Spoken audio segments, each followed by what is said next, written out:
Olá, a construção civil é responsável por 7% do produto interno bruto brasileiro e 12% dos empregos gerados no país. Mas nos últimos 4 anos enfrentou um tombo de aproximadamente 20% em seus negócios. Em agosto, um grupo empresarial do país, intitulado Coalizão para a Construção Civil, reuniu os candidatos à presidência da República para apresentar as propostas do setor para a retomada do crescimento. Na agenda econômica de hoje, nós recebemos o presidente da Câmara Brasileira da Indústria da Construção, José Carlos Martins, para falar sobre essas propostas. José Carlos, muito obrigada pela sua presença aqui no Agenda Econômica. Nós é que agradecemos a oportunidade de falar com os vários milhões de ouvintes aí do TV Senado. Muito obrigada. Me diga, vamos começar quase pelo fim. Como é que foi esse encontro? Depois a gente detalha aí o percurso dele, mas como é que você saiu desse encontro? Qual é a sua impressão que o setor tem do futuro da construção civil pela parte do governo? Qual a resposta que vocês tiveram? A resposta, e era o que a gente imaginava, foi excelente. O que ocorreu? Nós levamos uma mensagem que é óbvio que um país que passa por um processo de ajustes macroeconômicos, como a gente passou, e chega numa inflação do tamanho que nós chegamos, de 3%, uma Selic de 6%, e o setor do investimento, ele é muito prejudicado. Eu acho que é fácil de entender. As pessoas não vão deixar de ir ao supermercado, mas elas deixam para amanhã a compra do seu imóvel ou a melhoria dele, a reforma, coisas desse tipo. Então, sempre é natural isso. O que não é natural é que, após ser feito esse ajuste, o investimento não volte, porque é ele que puxa o emprego no momento seguinte. O que aconteceu nesta fase histórica do Brasil? Pela incapacidade do setor público fazer o investimento, acabou não ocorrendo. Só que também não foram dadas as condições ao capital privado de fazer esse investimento. Então, saiu o setor público e não entrou a iniciativa privada. Exatamente. Como financiadora. Financiadora. Então, essa lacuna não foi preenchida.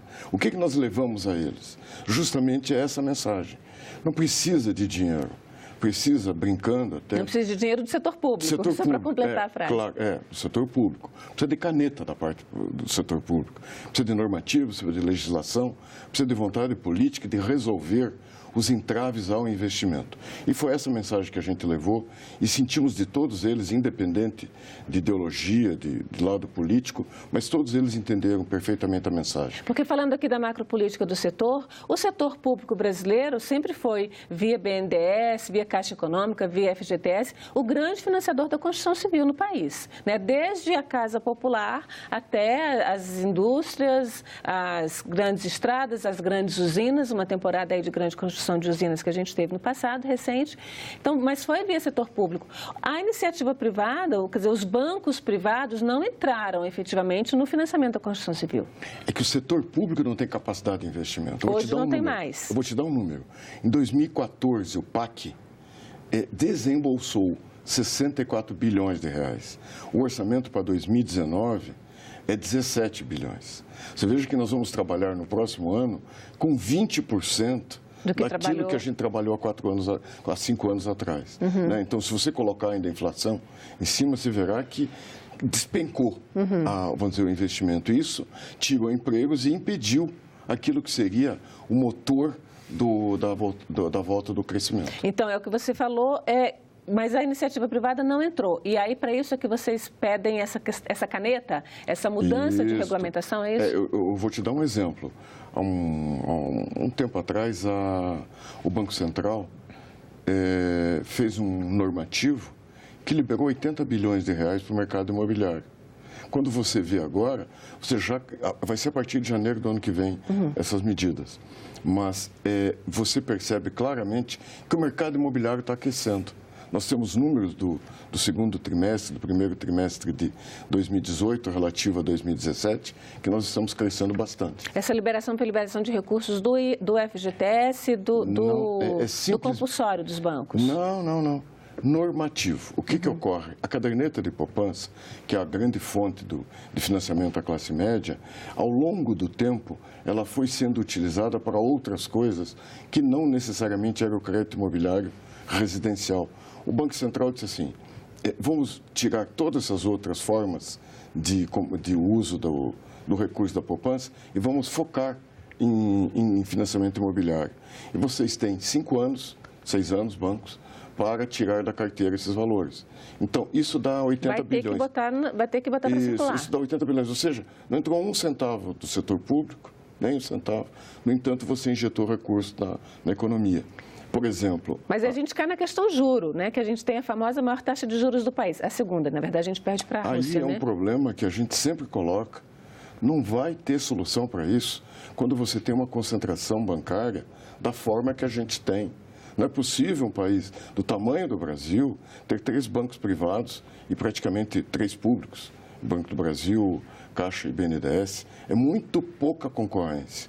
Então, você sempre terá o crédito é um dos maiores problemas que o setor tem, porque é um setor que trabalha alavancado em crédito. Você não faz nenhum empreendimento, entrega amanhã. Vamos dar só uma amostra para o nosso telespectador dos números que vocês mesmos apresentaram, que é o tamanho do setor, né, que é considerável, né? O PIB do setor, 460 bilhões, dentro do PIB nacional, 7%, o que é um dos maiores setores, se a gente pegar o conjunto da economia, mais de 11 milhões de empregos, aí formais e informais, 12% da força de trabalho total. Ou seja, é um setor considerável, ele é praticamente o maior setor, se a gente pega todos os setores da economia brasileira.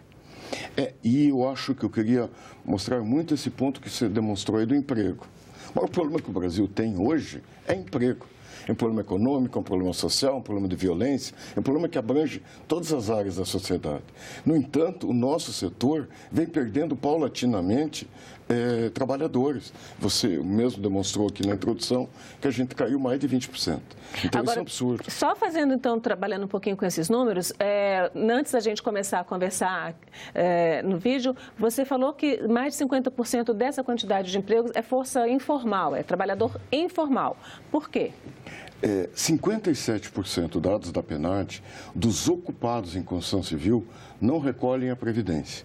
Para você ter uma ideia, isso tem um potencial arrecadatório para a Previdência de 30 bilhões por ano. Sabe? E por que isso? Primeiro, tem alguma cultura, infelizmente, de uso da informalidade.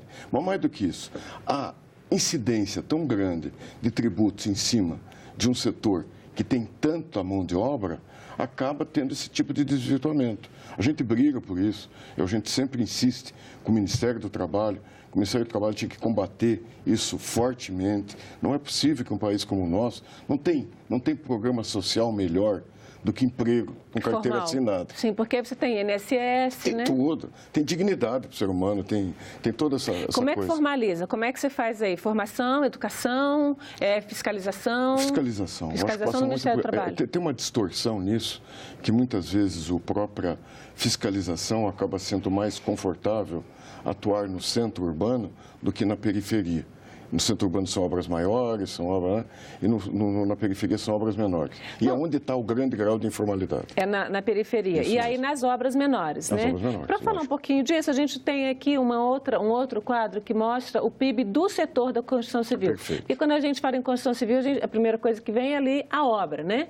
Mas a obra, que é o que a gente está chamando aqui de construção propriamente dito, que é essa área maior, com 66% do PIB, 69% do pessoal ocupado, ou seja, ela emprega muito mais, inclusive, do que gera. Indústria de materiais, que é toda... Aqui nessa indústria de materiais entra, por exemplo, a questão de aço, claro, da indústria siderúrgica? Claro. Entra o aço, entra o cimento, entra a madeira, entra o fabricante de cerâmica, do tijolo. O Minha Casa Minha Vida, nós fizemos um estudo, ele impacta diretamente 62 segmentos da economia. 62 segmentos da economia. Não pode esquecer que aquela carrinho de cachorro-quente que vende o lanche na porta da obra, se não tiver obra, ele está impactado. Se aquele o pneu que está sendo vendido para um caminhão que estava prestando serviço para uma obra, se não tiver obra, o pneu não será vendido. Ou seja, a cadeia é muito vasta. Serviços é o quê? Serviços você tem alguém que faz projeto, alguém que vai lá e faz uma sondagem, ou seja, é a parte do trabalho técnico de apoio às construtoras. Está uma menor mão de obra, mas é uma mão de obra mais cara, inclusive. Muito mais especializada, não, indiscutivelmente. Tá, esses outros fornecedores, abre um pouquinho essa conta para Outros fornecedores, por exemplo, eu contrato uma empresa que vai me fazer o estaqueamento. Eu contrato um outro que vai me fazer a terraplenagem. Eu contrato outro, vamos dizer, eu tenho uma série de fornecedores que não é a construtora direta, mas também são fornecedores da cadeia produtiva. E aquela queda de 20% que a gente teve nos últimos 4 anos, ela pegou todo mundo aqui. Pegou todo mundo. Claro, porque se você não tem a construtora fazendo, todo o restante da cadeia não produz, né? Para a gente mostrar, a gente tem também um outro gráfico que é bem interessante, que a gente mostra esse desempenho do setor, essa queda de desempenho do setor, pegando 2010, e a gente escolheu 2010 porque foi o ano de maior crescimento da indústria, né, do setor, certo, que cresceu aqui no ano 13,1%, 2011 caiu para 8,2%, 2012 foi uma queda aqui grande, né, como 3,2%, subiu um pouquinho em 2013, 2014 despencou, 2015 despencou mais ainda, e agora está voltando a subir, ainda está no negativo, né, 2017 ainda foi negativo, mas está voltando a subir? As coisas estão tão variadas que a gente nem tem feito muito mais projeções, temos usado as oficiais. As projeções do Banco Central indicam que em 2018 devemos cair 0,7% no nosso PIB. Essa curva tem um ponto muito interessante, que se você compara o PIB nacional, é como se esta linha puxasse o PIB nacional. A queda que a gente teve aqui é mais ou menos a queda do PIB. É assim, elas são linhas paralelas. Quando a construção cresce 13, o Brasil cresce 7. Entendi. Quando a construção civil deu menos 9, o Brasil, se não me falha a memória, deu menos 5. Sabe, vamos dizer, a construção civil sempre é mais ou negativo ou positivo do que o PIB nacional. O grande problema é que em 2017, aqui, por exemplo, no começo do ano, você via que a projeção do pessoal da economia dizia que o Brasil ia crescer 3%, que eu falei no começo. Infelizmente, vai dar 1%. E por quê? Porque nesta hora, a curva do crescimento da construção civil, se você pegar ali atrás, antes de 2010, ela sobe, ela dá uma empinada. Como ela não empinou, ela não puxou o restante da economia. Ao não puxar o restante da economia, aquilo que era uma projeção de 3%, acabou virando 1%. Então, a gente pode dizer que o setor assim, é o primeiro termômetro de como vai ser o país? Absoluta certeza. Mais do que porque a gente sempre fala muito da agricultura, que a agricultura é o grande motor. Não, mas a agricultura ela é motor em função do mercado internacional, em função de climáticas, né, do clima. Aí tem o imponderável, Tem o imponderável no meio. A construção civil não, ela é matemática, ela é objetiva. Não é propriamente a construção civil, é o investimento, a formação bruta de capital, no qual a construção civil é metade disso aí. Mas tem máquinas, tem investimento em tecnologia, tem investimento em capacitação, tem uma série de outros investimentos que demonstram se o país vai ou não vai crescer com sustentabilidade. Como é que vocês, no que vocês apresentaram, então vamos para o que vocês pediram, né? Ou vocês não usam a expressão pedir, não. Você disse que vocês não pediram nada, mas vocês apresentaram 3 eixos, né, de ações para o governo, ações na área de financiamento, segurança jurídica e novos negócios, para esses candidatos à presidência da República. Vamos falar um pouquinho, então, de cada uma delas. Financiamento, o que é que vocês esperam? Já teve uma mudança aí nas regras do FGTS, nesse redirecionamento ao que você se referiu, nessa liberação, aliás, da poupança, né, do Banco Central. O que é que vocês esperam aí nessa área de mudanças na área do financiamento? Aí, eu vou te dar um exemplo para tentar chegar no que a gente quer dizer. Em 2003, nós tínhamos 2,3 bilhões de financiamento imobiliário. Foram criadas regras relativas a patrimônio de afetação, a alienação fiduciária, depósito incontroverso. Isso deu segurança ao financiador. Ao dar segurança, nós saímos de 2,3 bi para 114 bilhões. De liberação. De reais liberados de financiamento. Por quê? Porque deu segurança ao banco. Mas, por outro lado, vamos fazer aqui um joguinho. O banco tem segurança, mas quem vai tomar esse empréstimo, digamos se eu quisesse comprar uma casa própria, um apartamento ou reformar, como é que eu vou ter segurança de pegar um empréstimo com juros que são incompatíveis com reajuste salarial, até com a própria inflação? Não no crédito imobiliário. O crédito imobiliário não tem isso, porque é um crédito direcionado. É um crédito que tem uma captação fixa, tanto do poupança como do fundo de garantia. Então, quando ele te empresta, são os menores juros indiscutíveis. O fundo de garantia é 4,5%, vai de 4,5% a 8,5% ao ano. Né? A caderneta de poupança tem um teto máximo de 12% ao ano. As pessoas, às vezes, confundem o juro do crédito imobiliário com o restante da economia. O crédito direcionado da construção civil não tem esse tipo de impacto. Mas 12% ao ano, a gente acha que é pouco, mas é um juro, se a gente for pensar em qualquer país civilizado do mundo, é um juro de agiotagem, quando você pensa em 12% ao ano. Mas deixa eu te dizer, quando eu estou falando de segurança jurídica, o crédito, à época, antes de alienação fiduciária, de patrimônio de afetação, depósito de controvérsia, era 18. Hoje, na prática, se pratica em torno de 8,5% a 9%. No caderneta de poupança e no FGTS, em torno de 6%, 7%. Ou seja, foi um ganho enorme, porque deu segurança. O que precisa ser feito agora é para as empresas. O que acontece com as empresas? Antes da crise, essas empresas tinham um balanço, que tinha uma liquidez, que tinha uma rentabilidade. Agora, com a crise, elas enfraqueceram, elas estão debilitadas. Só que, infelizmente, pela concentração bancária que a gente tem, a ótica é a mesma anterior. Aí você não tem crédito para as empresas. E aí surge um número que é o seguinte: os estoques de imóveis estão despencando. Há um ano atrás, o estoque de imóvel que a gente tinha valia para 19 meses. Hoje então, é o preço está subindo, a gente teve uma queda do preço. Como o estoque está diminuindo? A tendência é, a médio prazo, subir. Então, vai subir o juro também? Não, o juro não tem nada a ver. Juro não, ao contrário. Quando o Banco Central chegou e pôs mais dinheiro na praça, entende-se que com maior oferta, melhor... Aí, se a gente for pela lei da oferta e da procura, se o estoque de imóveis está descendo e os juros estão mais ou menos aí diminuindo, vai ter mais gente querendo, daqui a pouco o preço vai aumentar. Não, e os juros é também. Que não vai ter produto. Não. O problema da caderneta de poupança que houve foi que quando a Selic estava a 14 e a caderneta de poupança remunerando a 6, 7, claro que as pessoas tiraram o dinheiro da poupança e puseram em outros tipos de papéis. Agora é o contrário. Elas estão voltando para a poupança. Então, todo mês você tem um crescimento positivo aí da poupança. Então, nessa questão da área de financiamento, já está mais ou menos equacionado para o futuro? Recursos existem para o comprador. O que não existe é para a construtora. E aí é o seguinte, no primeiro trimestre de 2018, relativo a 2017, o crescimento da venda foi 22%.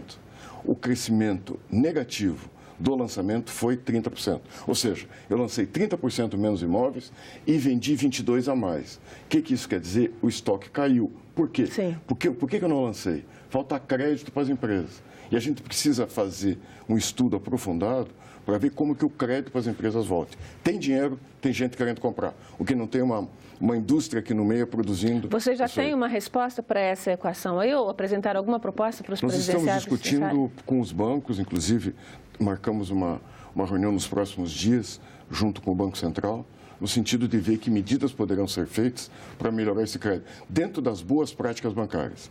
Ninguém quer nada de extraordinário. O que se quer é sentar e encontrar mecanismos que permitam, dentro da boa prática bancária, conceder um financiamento mais adequado. Outro ponto, segurança jurídica. É interessante que todo mundo que a gente entrevista da área do setor produtivo, da indústria, da agricultura, todo mundo fala em segurança jurídica. O que é segurança jurídica para a construção civil? Por exemplo, um gestor público, ele toma uma decisão hoje. No futuro, ele poderá ser questionado, mesmo que hoje a jurisprudência o proteja. É algo que teve o senador Anastasia, propôs o PL 7448, e nesse projeto de lei dizia o seguinte: se a jurisprudência de hoje corresponder à decisão que o gestor público tomou, ele não pode ser acusado no futuro. Mas tem um Tribunal de Contas da União ou do Estado ou do município em cima, qualquer coisa que se faça. Que cria um entendimento futuro e ocasiona isso. É isso que a gente tem que regrar. Isso é insegurança, porque sabe o que acontece? Tem um outro ponto que eu acho que é muito importante. Hoje você tem uma estrutura de Estado muito bem montada e está adequada. Não é crítica a isso. Que é Ministério Público, que é órgãos de controle, pessoas capacitadas, grandes verbas para pagar o seu salário. E o que eles fazem? Eles fiscalizam quem faz. Além de fiscalizar, eles processam quem faz. Né? Ao processar quem faz, a pessoa que é honesta do outro lado, que não teve desvio nenhum, não tem dinheiro para pagar advogado, mesmo que ele tenha razão. E aí criou-se um terror que as pessoas morrem de medo de assinar. Então não assinam. E aí a gente fala que a obra parou, que tal coisa não andou, que não sei o quê. Por quê? Quando você vai ver... Porque os gestores hoje não têm mais coragem de assinar. Claro que não. No final do mês o salário dele é igual. Só que por que ele vai correr risco da família dele? Uma vez a CEBIC fazendo evento junto com o Tribunal de Contas da União, em Belo Horizonte, a gente convidou o Tribunal de Contas para dizer o que precisava ser feito.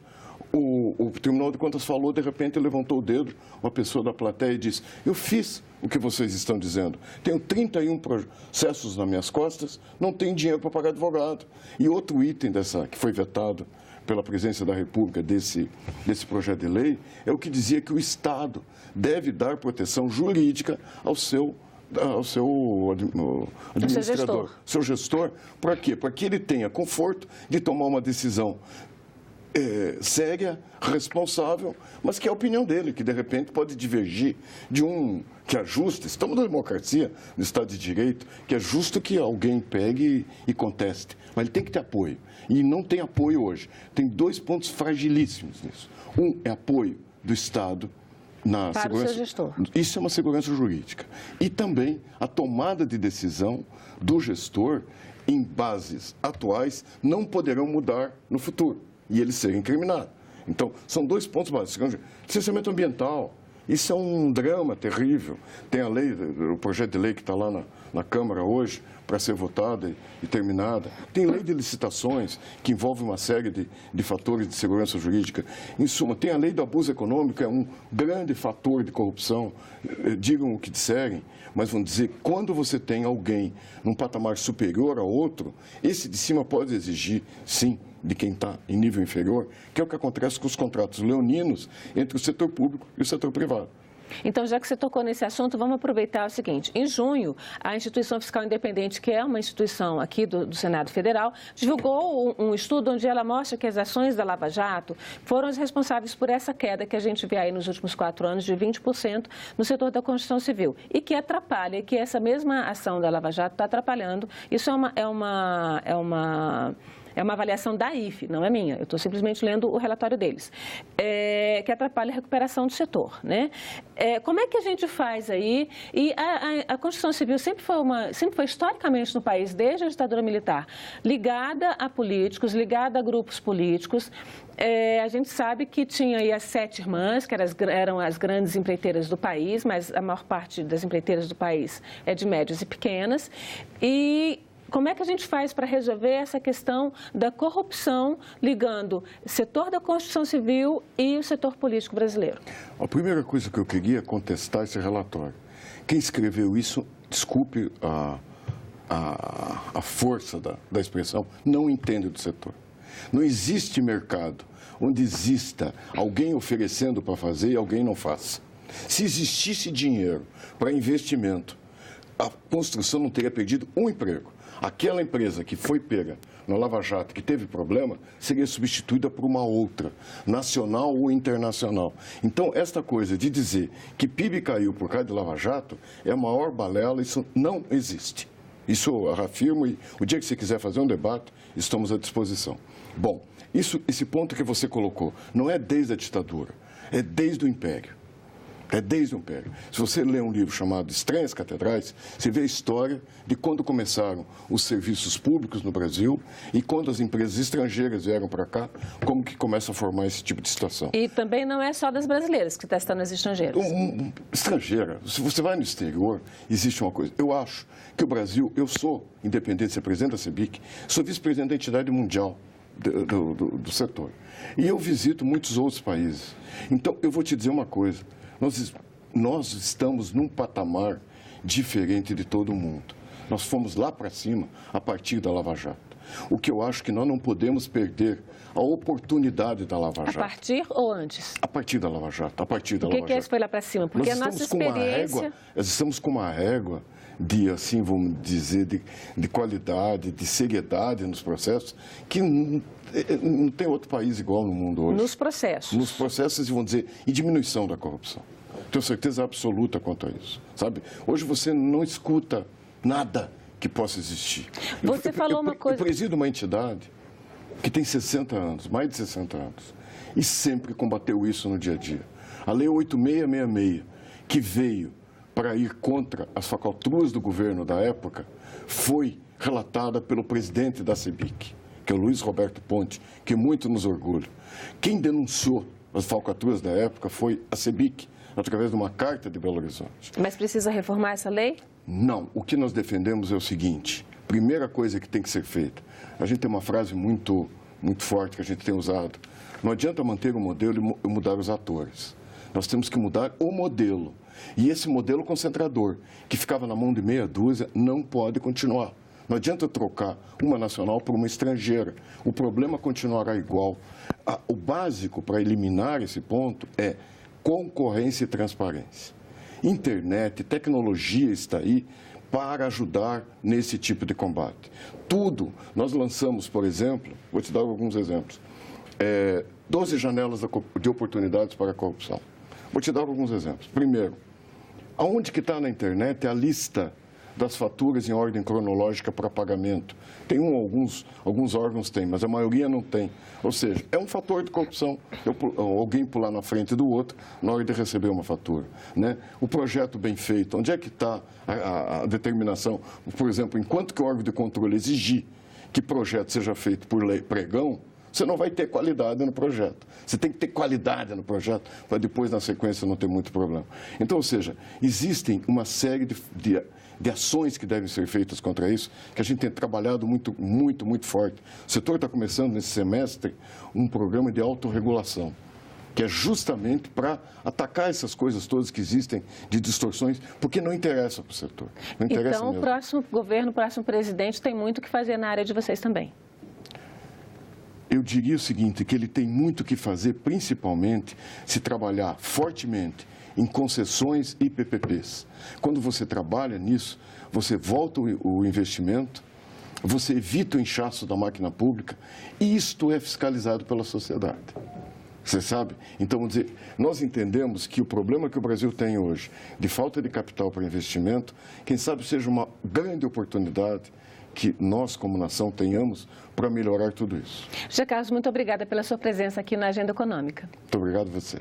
E agradeço também a você, telespectador, que nos acompanhou até aqui. Se quiser baixar este programa ou indicar para alguém, acesse nossa página na internet, senado.leg.br/TV ou o canal da TV Senado no YouTube, youtube.com/TV Senado. Mande seus comentários e sugestões pelo telefone 0800 61 2211 ou pelo e-mail agendaeconomica@senado.leg.br.